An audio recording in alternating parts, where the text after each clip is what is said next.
Assalamualaikum warahmatullahi wabarakatuh. Kami dari kelompok 2 kelas Farmasi E yang beranggotakan Dwi Oktariani, Aulia Nurul Rahim, Gisela Belania, Citra Mufidah Adilha Apandi, saya sendiri, dan Vidya Sulistiawati Dewi.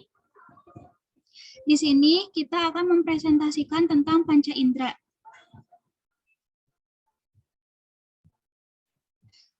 Apa itu sistem indera? Sistem indera sendiri merupakan sistem pengaturan organ tubuh yang menerima rangsangan dari luar ataupun dari dalam tubuh. Indera pada manusia sering disebut panca indera. Panca indera ini terdiri atas indera penglihatan, pendengaran, penciuman, peraba, dan perasa atau pengecap. Nah, di sini ada gambar organ-organ panca indera, yaitu mata, hidung, lidah, telinga, dan juga kulit. Next.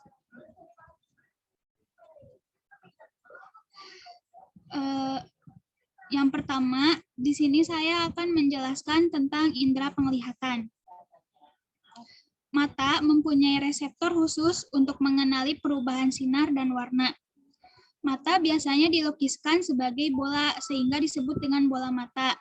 Nah, bola mata ini berfungsi membentuk bayangan benda yang dilihat. Bola mata mempunyai 3 lapis dinding yang melapisi bola mata, yaitu lapisan luar, lapisan tengah, dan dalam. Lapisan luar bola mata merupakan lapisan penyangga. Pada lapisan ini terdapat sklera dan kornea. Sklera berfungsi sebagai pelindung dan mempertahankan bentuk biji mata, sedangkan kornea merupakan bagian dan bersambungan dengan sklera. Bagian depan ini dilindungi oleh kelopak mata dan air mata. Nah, selaput transparan yang melapisi kornea dan bagian kelopak mata disebut konjungtiva. Lalu, di lapisan tengah, pada bola mata itu ada koroid. Si koroid ini tuh merupakan lapisan yang mengandung banyak pembuluh darah. Pada koroid ini kan ada yang warna gelap tuh. Nah, warna gelap ini berfungsi untuk mencegah refleksi atau pemantulan sinar. Di bagian depannya ada iris yang membentuk celah, yaitu pupil. Nah, pupil ini tuh merupakan jalan cahaya masuk. Selanjutnya ada iris. Iris berfungsi untuk mengontrol ukuran pupil dan mengatur cahaya-cahaya yang masuk. Yang selanjutnya, lapisan yang paling dalam ada retina atau selaput jala. Retina ini memiliki fungsi utama, yaitu menangkap cahaya dan mengaturnya sebagai informasi visual dan mengirimnya ke otak melalui saraf optik. Next. Yang pertama, itu ada fisiologi dari percobaan refleks akomodasi. Pada percobaan ini, pupil diukur dan diamati pada sinar biasa dan pada sinar terang menggunakan lampu senter.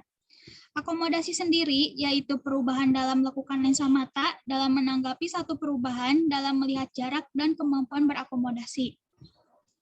Nah, pada percobaan ini, sebelum mata terkena cahaya, ukuran pupilnya normal, tapi pas dikasih rangsangan berupa cahaya yang terang, pakai lampu senter, ukuran pupilnya berubah menjadi kecil. Kenapa? Karena otot sirkular akan berkontraksi, serabut parasimpatik melepas noradrenalin. Hal ini tuh bertujuan agar mengurangi jumlah cahaya yang masuk ke dalam retina.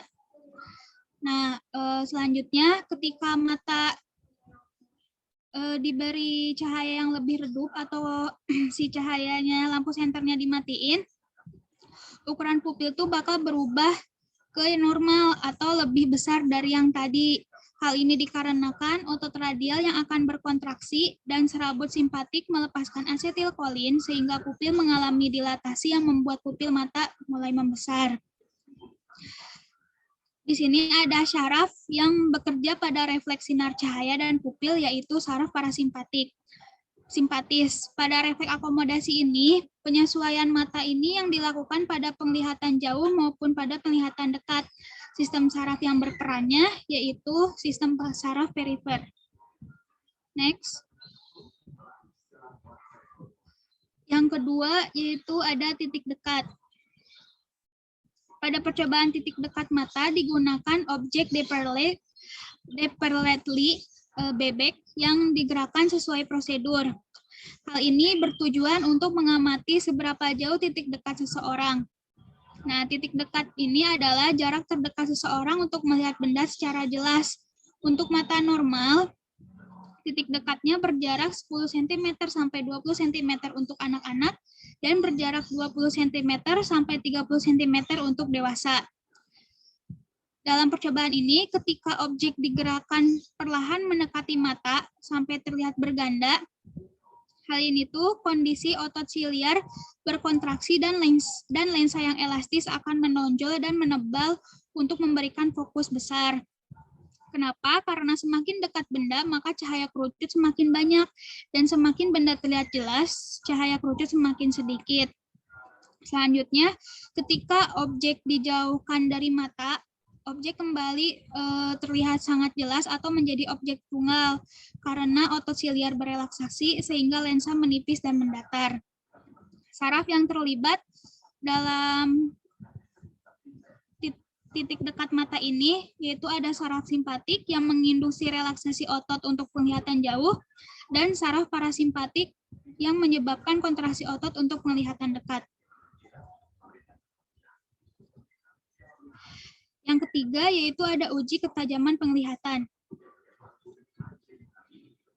Pada percobaan ini tuh digunakan kartu Snellen yang ada pada gambar yang bertujuan untuk mengetahui kondisi mata kita normal atau berkelainan kayak miopi, hipermiopi maupun rabun senja.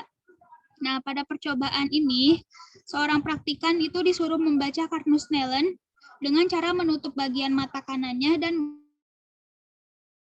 hasil pengamatannya menunjukkan bahwa ketajaman penglihatan tersebut dikategorikan sebagai mata normal karena pasien dapat membaca kartu Snellen baris B yang menandakan kedua mata pasien dapat melihat baris yang sama di baris 8 dan pasien tersebut dapat membaca dengan jarak 20 kaki.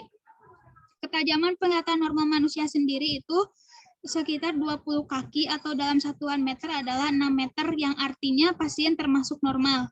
Di mana seperti yang diketahui bahwa D besar merupakan jarak yang dapat dilihat oleh mata normal, sedangkan D kecil merupakan jarak di mana seseorang bisa membaca. Nah, pakai rumus yang ini bisa diketahui kalau misalnya visi pasien ini sama dengan 1, artinya matanya normal.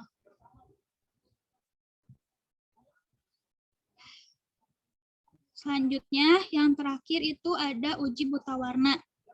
Pada uji buta warna ini dites melalui metode Ishihara, di mana lingkaran-lingkaran berwarna yang beberapa di antaranya tuh terdapat tulisan tertentu atau angka yang membentuk sebuah metode yang memudahkan dalam mendiagnosa apakah dapat dilihat atau tidak dapat dilihat. Biasanya, para penderita buta warna ini kesulitan mengenali warna tertentu atau tidak bisa melihat warna tertentu. Mata ini kan bisa mengenali warna karena adanya interaksi antara sel-sel mata dengan cahaya. Nah, ketika mata melihat sesuatu, si cahaya yang dipantulkan benda itu tuh masuk ke dalam mata melalui kornea dan lensa mata, di mana si kornea sama si lensa mata ini tuh berfungsi seperti diafragma pada kamera yang bertugas memfokuskan cahaya.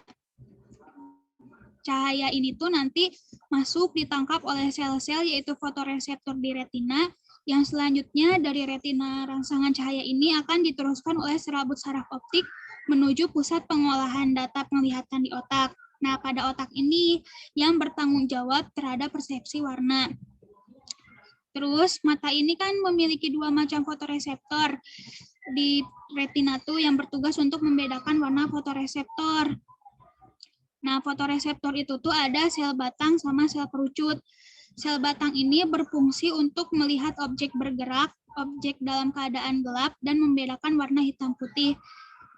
Nah, sel batang tidak dapat membedakan warna pelangi namun sensitif terhadap cahaya. Sedangkan sel kerucut berfungsi melihat benda secara detail pada keadaan terang dan untuk membedakan warna yang kita lihat.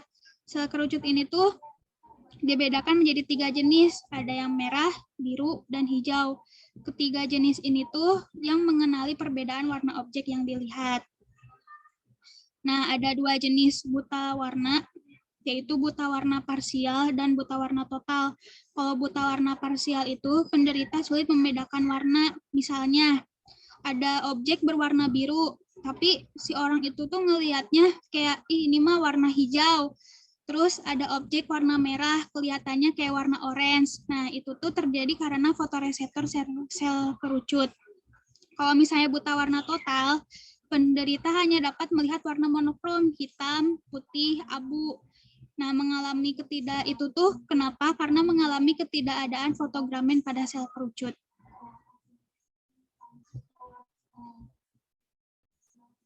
Selanjutnya, ada indera pendengaran yang akan dijelaskan oleh Aulia Nurul Rahim. Assalamualaikum warahmatullahi wabarakatuh. Nama saya Aulia Nurul Rahim. Di sini saya akan menjelaskan tentang indera pendengaran. Telinga merupakan alat penerima gelombang suara atau gelombang udara. Kemudian, gelombang mekanik ini diubah menjadi impuls listrik dan diteruskan ke korteks pendengaran melalui saraf pendengaran. Fungsi dari telinga adalah dengan menggambarkan cara bunyi di bawah dari permulaan sampai akhir dari setiap bagian-bagian yang berbeda. Telinga dapat dibedakan menjadi 3 bagian, seperti telinga luar, telinga tengah, dan telinga dalam. Telinga luar terdiri dari daun telinga atau pina, saluran telinga, kanalis auditoris externus, dan pada ujung terdapat gendang telinga, yaitu membran timpani. Daun telinga atau auricula berfungsi mengarahkan suara ke kanal pendengaran. Auriculum merupakan tulang rawan fibroelastis yang dilapisi kulit berbentuk pipih dan permukaannya tidak rata. Bagiannya terdiri dari helix, antihelix, tragus, antritagus, dan konika. Telinga tengah atau rongga timpani adalah bilik kecil yang mengandung udara. Telinga tengah terdapat 3 tulang pendengaran atau osikal susunan dari luar ke dalam, yaitu malleus, infus, stapes, yang saling berikatan dan berhubungan membentuk artikulasi. Fungsi dari osikal untuk mentransmisikan getaran suara dari gendang telinga, amplifikasi, peningkatan getaran, dan untuk menyamakan tekanan antara telinga dalam dan telinga luar agar selaput gendang dapat bervibrasi. Lalu fungsi dari telinga dalam ada 2, yaitu koklea yang berperan sebagai organ auditus atau indera pendengaran dan kanalis semisirkularis sebagai alat keseimbangan. Kedua organ tersebut saling berhubungan sehingga apabila salah satu organ tersebut mengalami gangguan, maka yang lain akan terganggu juga. Lalu pada percobaan pendengaran dilakukan uji ketulian dengan uji Weber. Prinsip uji Weber adalah membandingkan hantaran tulang telinga kiri dan kanan. Uji Weber dapat digunakan untuk membedakan tuli konduktif atau tuli perseptif.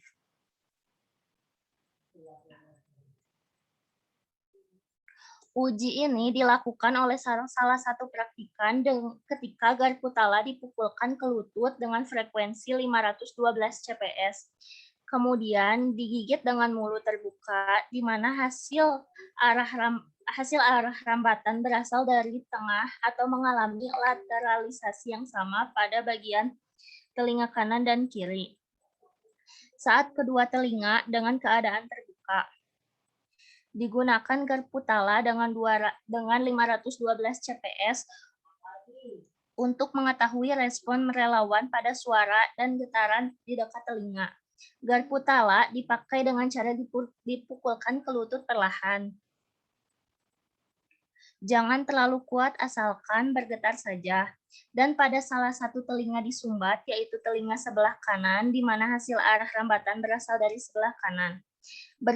Berdasarkan hasil percobaan tersebut, mendadakkan bahwa kejadian tersebut mengalami tuli konduktif, di mana suara tidak bisa masuk ke telinga bagian dalam karena salah satu masalah pada saluran telinga, gendang telinga maupun tulang-tulang pendengaran di telinga bagian tengah.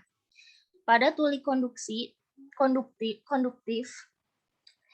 telinga tidak dapat mendengar karena gangguan pada penghantaran getaran suara. Lalu selanjutnya ada indera pengecapan yang akan dipresentasikan oleh Vidya.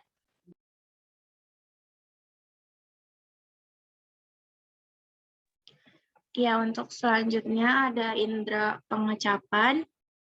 Nah, di sini ada lidah, di mana lidah ini terdiri dari otot-otot yang tebal, kemudian terdapat bintik-bintik yang tersebar di bagian depan lidah. Kemudian lidah ini terdiri dari reseptor yang bernama papila dan kuncup pengecap, di mana papila sendiri terbagi menjadi 4 bagian.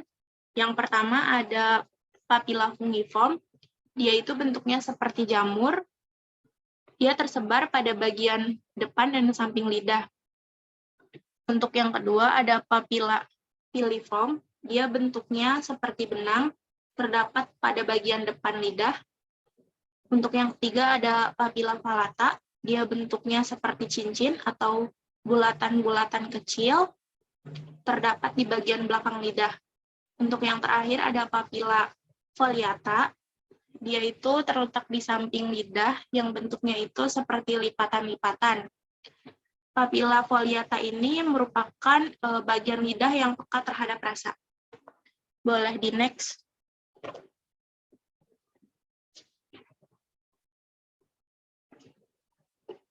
Untuk fisiologisnya, lidah terdiri dari distributor reseptor kecap yang ada 4 ini, seperti gambar. Yang pertama ada reseptor pahit, terdapat di bagian belakang lidah. Kemudian reseptor asam, itu ada di bagian samping belakang lidah. Asin di bagian samping depan lidah. Manis di bagian ujung lidah. Nah, jenis stimulus pada reseptor kecap bisa berupa zat kimia atau suhu. Nah, ini ada hasil dari praktikum untuk sistem indera. Untuk rasa manis itu sukrosa, asin, natrium klorida. Untuk asam itu asam asetat, pahit, kinin sulfat. Nah, nilai ambang rasa dari setiap orang ini berbeda-beda karena setiap orang memiliki kebiasaan untuk memakan sesuatu yang berbeda pula. Contohnya, seseorang dia sering makan makanan yang manis, jadi nilai ambang rasa dia dengan orang yang sering memakan makanan asin itu berbeda. Nilai ambang rasa sendiri merupakan konsentrasi terendah yang masih dapat menstimuli reseptor pengecapan. Boleh di next. Untuk sistem saraf yang berperan, itu ada sistem saraf kranial, di mana untuk identifikasi di sini ada saraf kranial 9, yaitu glosopharyngeal.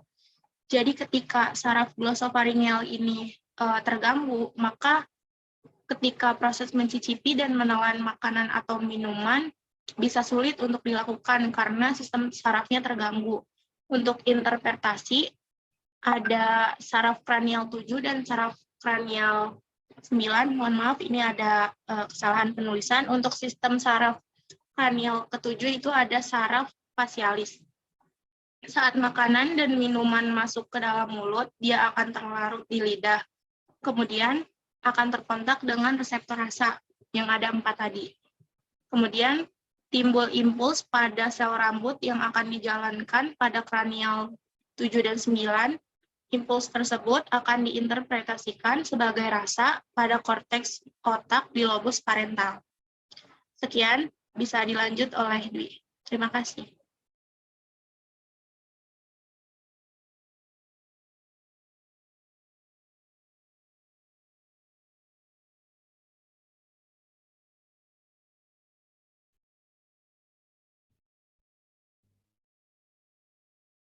Hidung merupakan salah satu panca indera yang berfungsi sebagai indera penciuman. Indera penciuman pada hidung merupakan kemoreseptor, yaitu sel saraf olfaktori yang berada pada lapisan lendir di atas permukaan dalam hidung. Pada sel olfaktori ini ada rambut-rambut mikro atau silia yang mendeteksi partikel bau yang masuk melalui udara dan menempel pada silia. Silia ini berhubungan dengan sel saraf olfaktori yang menghantarkan impuls ke otak. Next.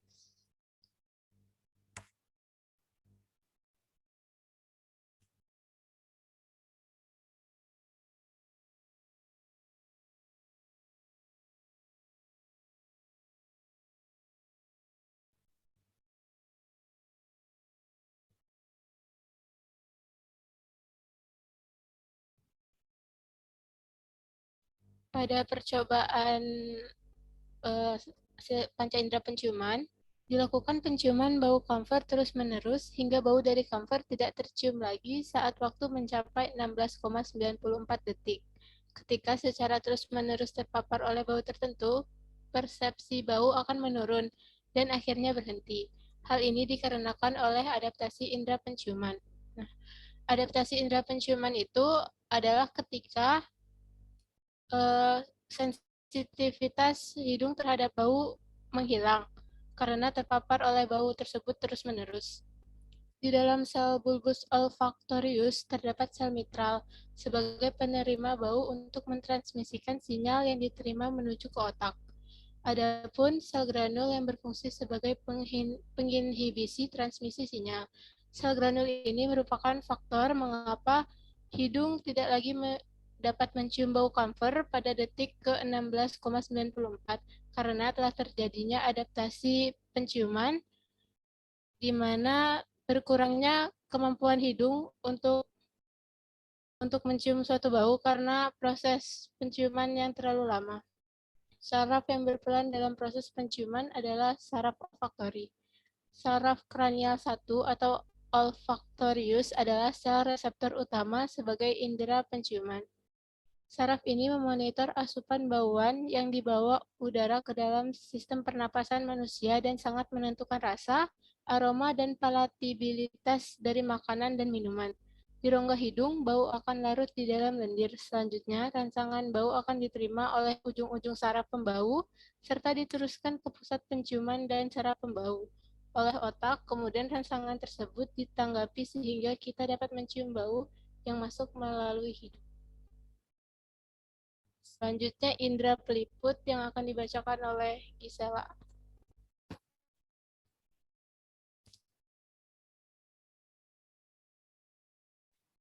Untuk kulit merupakan organ tubuh yang paling luas. Pada orang dewasa luasnya sekitar 1,9 meter. Permukaan kulit yang mempunyai banyak ujung-ujung saraf peraba, yaitu adalah ujung jari telunjuk, telapak tangan, telapak kaki, bibir, dan daerah kemaluan. Oleh karena itu, daerah-daerah ini sangat peka terhadap rangsangan berupa sentuhan. Kulit juga berfungsi sebagai indera peraba. Seluruh tubuh kita dilapisi oleh kulit. Dengan kulit kita dapat membedakan permukaan kasar, halus, dan dapat juga membedakan benda panas dan benda dingin. Kulit ini terdiri dari stratum corneum atau lapisan tanduk. Lapisan tanduk adalah lapisan kulit terluar yang terdiri atas beberapa sel gepeng yang mati, tidak berinti, dan protoplasmanya telah berubah menjadi keratin. Stratum iodisum yang berada tepat di bawah stratum corneum merupakan lapisan sel-sel gepeng tanpa inti dengan protoplasma yang berubah menjadi protein.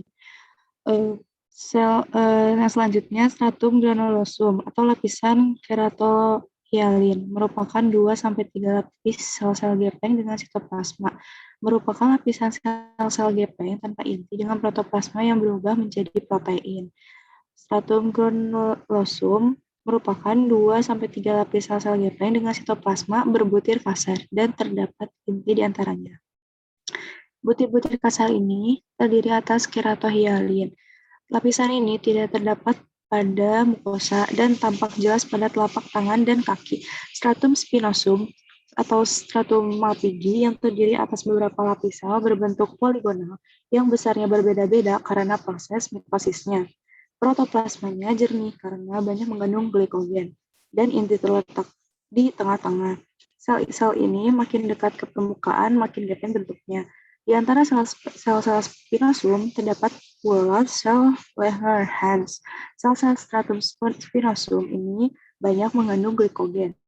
Yang terakhir, stratum basale, yang terdiri atas sel-sel yang berbentuk kubus, yang tersusun vertikal pada perbatasan dermoepidermal berbaris seperti pagar. Lapisan ini merupakan lapisan epidermis yang paling bawah. Untuk percobaan uji reseptor kulit, digambarkannya 20 kotak pada kulit bagian lengan bawah dan telapak tangan menggunakan pulpen. Pertama, dilakukan uji sensasi sentuhan yang ditandai dengan huruf S.